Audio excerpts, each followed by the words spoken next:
The Arakan Campaign of 1942–43 was the first tentative Allied attack into Burma, following the Japanese conquest of Burma earlier in 1942. During the Second World War, the British Army and British Indian Army were not ready for offensive actions in the difficult terrain they encountered, nor had the civil government, industry and transport infrastructure of Eastern India been organized to support the army on the frontier with Burma. Japanese defenders occupying well-prepared positions repeatedly repulsed the British and Indian forces, who were then forced to retreat when the Japanese received reinforcements and counter-attack. Prelude. In May 1942, the Allies retreated from Burma, accompanied by many refugees, mainly Indian and Anglo-Burmese. Although the Japanese halted their advance on the Chindwin River, the Allies feared that they would attack again after the monsoon ended. The government of India and the state governments of the eastern provinces of Bengal, Bihar and Orissa faced widespread disorder and a growing famine which would eventually become the disastrous Bengal famine of 1943. The British reorganized the command in eastern India. The headquarters of Eastern Army, under Lieutenant General Charles Broad, were at Ranchi in Bihar. This army command was originally a peacetime administrative headquarters for depots and units stationed in eastern India. It unexpectedly found itself in control of a very large rear communications area and the troops on the frontier with Burma, roles for which it had not prepared in peacetime. Its fighting formations were the 4th Corps, commanded by Lieutenant General Noel Irwin at Imphal in Manipur, and a newly formed 15th Corps, commanded from the 9th of June 1942 by Lieutenant General William Slim, with its headquarters at Barrackpore, near Calcutta. 15th Corps in turn commanded 14th Indian Division, which was stationed around Chittagong and faced the Burmese coastal province of Arakan, and the 26th Indian Infantry Division in the Ganges Delta. The 14th Division had been raised at Quetta in Balochistan and was originally intended to form part of the Allied forces in Iraq and Persia. It was fully formed and equipped but lacked training, particularly in jungle warfare. The 26th Division was still forming, and was engaged in training and in internal security duties.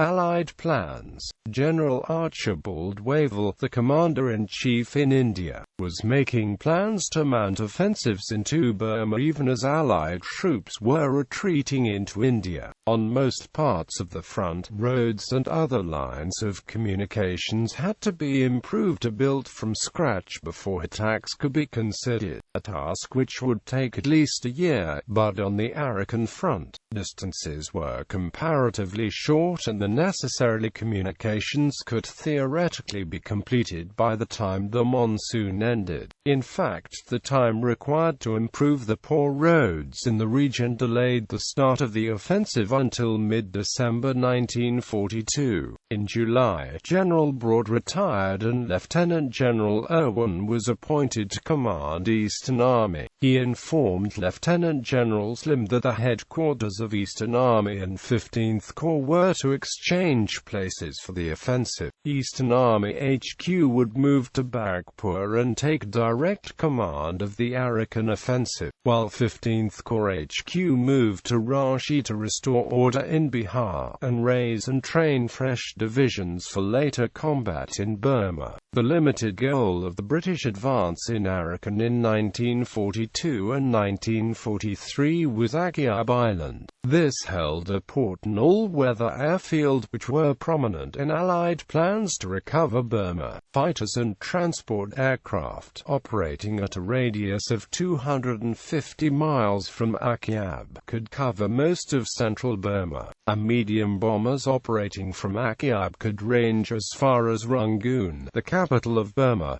330 miles distant. The island and lay at the end of the Mayu Peninsula. This was marked by a narrow but precipitous and jungle-covered range of hills, the Mayu Range, which separated the narrow coastal plain from the fertile rice-growing valley of the Calapanzan River, which became the Mayu River below the town of Burma. The only permanently established route across the range was a disused railway track, converted into a road, which linked Burma with the port of Mongdor on the west coast of the peninsula. Wavell's plan to capture Akiab was codenamed Operation Cannibal. It was originally planned in September 1942 that Akiab would be taken by an amphibious assault launched by the British 29th Brigade, while the 14th Indian Division mounted a subsidiary advance down the Mayu Peninsula. The amphibious part of the plan was dropped because 29th Brigade and the necessary landing craft could not be made available in time. Instead, it was planned that once 14th Division had reached Foul Point at the extreme southern end of the Mayu Peninsula, it would improvise an attack by the British 6th Brigade across the narrow channel which separated Akiab Island from the peninsula. Battle. Advance begins. The 14th Indian Division, commanded by Major General Wilfred Lewis Lloyd, began advancing south from Cox's Bazar near the frontier between India and Burma. On the 17th of December 1942,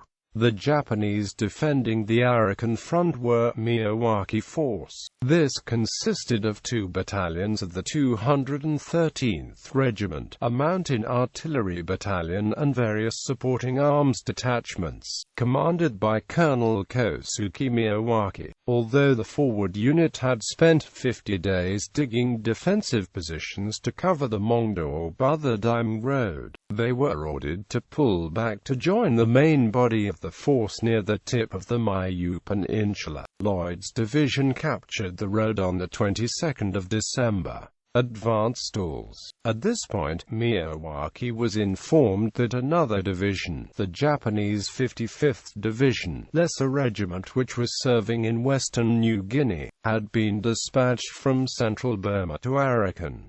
The division's commander was Lieutenant General Takeshi Koga. Miyawaki was ordered to move forward to Donbaik on the Mayu Peninsula and War.The on the east bank of the Mayu River, to secure positions from which this division could operate. On the 28th of December, the Izigoda Battalion occupied War.The and forestalled the attempt by the 123rd Indian Infantry Brigade to capture the town. On 9 to 10 January, renewed attacks on War.The were thrown back, while most of Miyawaki's remaining troops occupied Akiab. A single Japanese company occupied the narrow front between the sea and the foothills of the Mayu Range 1 mile north of Donbaik, protected by a shong with steep banks 9 feet high. They constructed well-concealed and mutually supporting bunkers of timber and earth. Between 7 and 9 January 1943, the 47th Indian Infantry Brigade attacked this line but were repulsed. The bunkers could not be penetrated by field artillery, and if British or Indian infantry reached the bunkers, the defenders could call down artillery and mortar fire on their own position.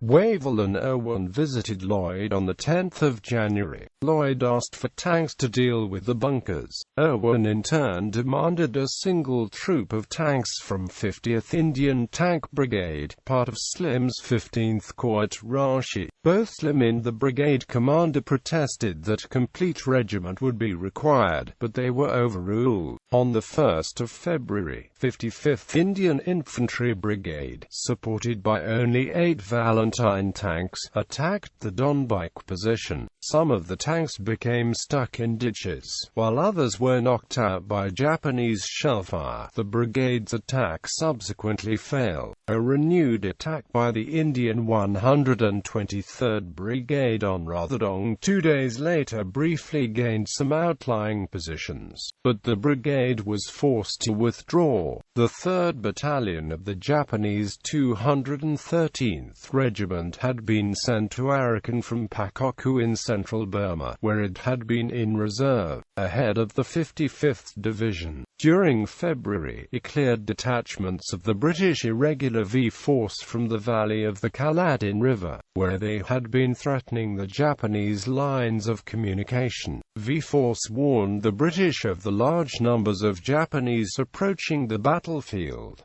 Last British attacks. Following the defeats at Donbaik, the Indian 47th and 55th Brigades had been moved east of the Mayu Range. In the first week of March, the 3rd Battalion of the Japanese 213th Regiment crossed the Mayu River and attacked Indian 55th Brigade, forcing it to retreat. This left the Indian 47th Brigade isolated north of War.The. In spite of this growing threat to the left flank of 14th Division, General Irwin demanded that another attack be made on the Donbaik position, using the powerful and well-trained British 6th Brigade. On the 10th of March, Lieutenant General Slim had been ordered to report on the situation in Arakan, although it was not yet intended that 15th Corps headquarters take charge of the front. Slim reported to Irwin that with so many brigades to command, 14th Indian Division was unable to control the front. Morale was low in some units, reflected in unnecessary panics. However, Irwin made no changes at this point. For the next assault on Donbaik, Lloyd planned to use the 71st Indian Brigade in a flanking move along the spine of the Mayu Range. But by this time, Irwin had lost confidence in Lloyd and his brigadiers, and laid down the plan of attack himself. He diverted the 71st Brigade to the Mayu Valley and ordered the British 6th Brigade, reinforced to a strength of 6 battalions, to make an attack on a narrow front. The brigade attacked on the 18th of March. Some of the Japanese 55th Division had reinforced the defenders of Donbaik, and in spite of heavy artillery support, the brigade also was unable to deal with the bunkers and suffered 300 casualties. After this repulse, Wavell and Irwin ordered the ground already taken to be held. Japanese counter-attack. On the 25th of March, Lloyd ordered the isolated 47th Indian Brigade to fall back across the Mayu Range, despite Irwin's instructions to hold all ground until the monsoon. Irwin rescinded Lloyd's order and dismissed Lloyd on the 29th of March, taking command of the 14th Division in person until the headquarters of the Indian 26th Division, commanded by Major General Cyril Lomax, could take over. On the 3rd of April, while Uno Force pressed northwards up the Mayu River Valley, the main body of the Japanese 55th Division crossed the Mayu Range at a point where British officers had regarded the range as impassable and cut the coastal track behind the leading British troops. They captured the village of Indon, where they also overran the headquarters of British 6th Brigade and captured its commander, Brigadier Ronald Cavendish. Cavendish was killed shortly afterwards, probably by British artillery fire, as the British guns opened fire on Indon to cover the troops withdrawing to the north. The 47th Indian Brigade was forced to retreat across the Mayu Range in small parties,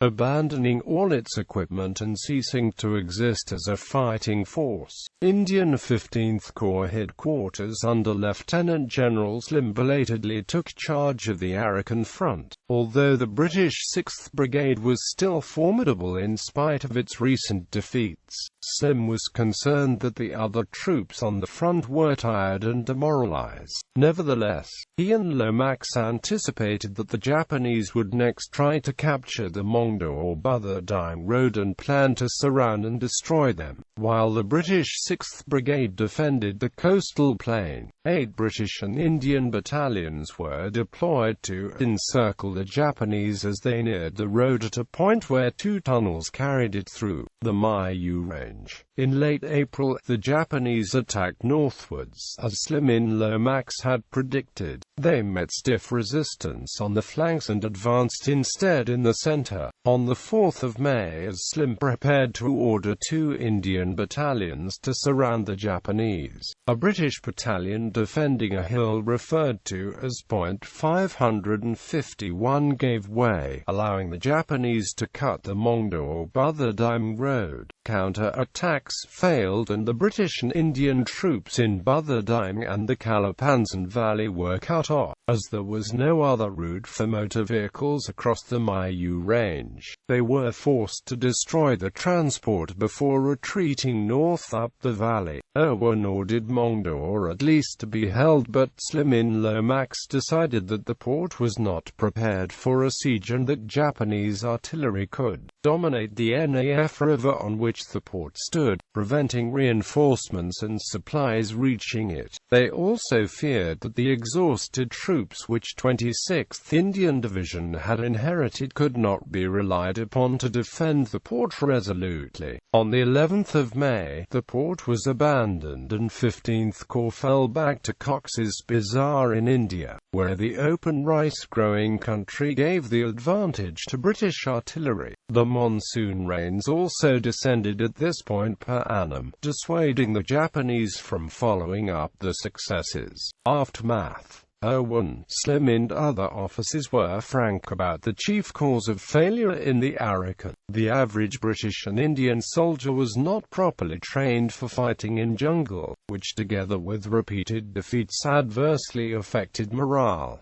This was exacerbated by poor administration in the rear areas in India. Drafts of reinforcements sent to replace casualties were found in some cases to have not even completed basic training. There were several contributing factors. At one point, 14th Indian Division HQ was controlling no less than 9 infantry brigades and a large line of communications area. It was not equipped to handle this enormous responsibility. The road used as supply routes were inadequate, and there were insufficient landing craft and small ships as an alternative. Lieutenant General Irwin attempted to dismiss Slim from command of 15th Corps, but was himself relieved of command of Eastern Army, and returned to Britain on sick leave. His replacement to Eastern Army was General George Gifford, a very different character from the abrasive Irwin. Gifford concentrated on restoring the Army's morale and improving its state of health and training. The first Chindit raid under Brigadier Order Wingate concluded about this time, and its successes were widely publicized to counter the depressing news from the Arakan. As part of a general shuffle of the senior appointments in the Allied, British and Indian armies about this time, Wavell became Viceroy of India and General Claude Affleck became Commander-in-Chief in India. The Indian Army establishment was reorganized to concentrate on fighting the Burma Campaign, with success in the following 2 years.